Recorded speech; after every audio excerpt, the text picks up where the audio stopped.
ಒಂದು ಶಾಲೆಯ ಬಗ್ಗೆ ಮತ್ತು ಫೀಸ್ ಸ್ಟ್ರಕ್ಚರ್ ಬಗ್ಗೆ ಮತ್ತು ಬಹಳಷ್ಟು ಸಂದರ್ಭಗಳಲ್ಲಿ ವಿಶೇಷವಾದಂಥ ರಿಯಾಯಿತಿ ಸೌಲಭ್ಯಗಳ ಬಗ್ಗೆನೂ ನಾನು ಕೇಳಿದ್ದೀನಿ. ಅಂದ್ರೆ ಮೇಡಮ್, ಇಲ್ಲಿ ಬರುವಂತಹ ಮಕ್ಕಳಿಗೆ ಮೇಡಮ್ ರಿಯಾಯಿತಿಯಲ್ಲಿ ಏನಾದ್ರೂ ಶುಲ್ಕ ಇದೆಯಾ? ಅಥವಾ ಆ ಥರದ್ದೇನಾದ್ರೂ ಇವಾಗ ಸಹೋದರ ಸಹೋದರಿಯರು ಅಥವಾ ಒಂದೇ ಫ್ಯಾಮಿಲಿಯಿಂದ ಇಬ್ರು ಅಣ್ಣ ತಂಗಿ ಅಥವಾ ಅಕ್ಕ ತಮ್ಮ ಈ ತರದ ಏನಾದ್ರೂ ರಿಯಾಯಿತಿಗಳಿದೆಯಾ? ಕನ್ಸೆಷನ್ಸ್ ಡೆಫಿನೆಟ್ಲಿ ಇದೆಯಾ? ಡೆಫಿನೆಟ್ಲಿ ಇದೆ.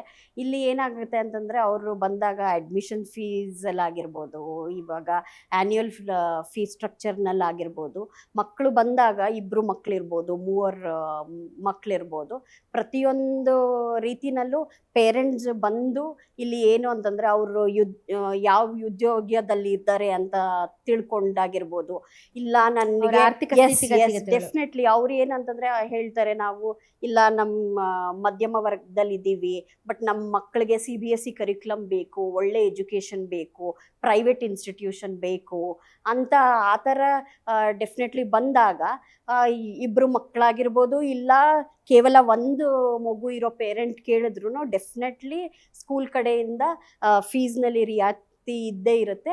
ಆಮೇಲೆ ಇನ್ನೊಂದು ಏನಾಗುತ್ತೆ ಅಂತಂದರೆ ಎಕ್ಸ್ಟ್ರಾ, ಇವಾಗ ಫಾರ್ ಎಕ್ಸಾಂಪಲ್ ಅವ್ರಿಗೆ ಬುಕ್ಸ್ ಆಗಿರ್ಬೋದು, ಯೂನಿಫಾರ್ಮ್ಸ್ ಆಗಿರ್ಬೋದು, ಸ್ಕೂಲ್ ಬ್ಯಾಗ್ ಆಗಿರ್ಬೋದು, ಲಂಚ್ ಬ್ಯಾಗ್ ಆಗಿರ್ಬೋದು, ಅವ್ರಿಗೆ ಕರಿಕ್ಯುಲರ್ ಫೆಸಿಲಿಟೀಸ್ನಲ್ಲಿ ಕರಾಟೆ, ಯೋಗ, ಸ್ವಿಮ್ಮಿಂಗ್ ಆಗಿರ್ಬೋದು, ಡ್ಯಾನ್ಸ್ ಆಗಿರ್ಬೋದು, ಪ್ರತಿಯೊಂದು ನಮ್ಮ ಫೀಸ್ ಸ್ಟ್ರಕ್ಚರ್ನಲ್ಲೇ ಇನ್ವಾಲ್ವ್ಡ್ ಆಗಿರೋದ್ರಿಂದ ಪೇರೆಂಟ್ಸ್ ಎಕ್ಸ್ಟ್ರಾ ಫೀಸ್ ಅದಕ್ಕೆಲ್ಲ ಭರಿಸೋ ಅವಶ್ಯಕತೆ ಇರಲ್ಲ.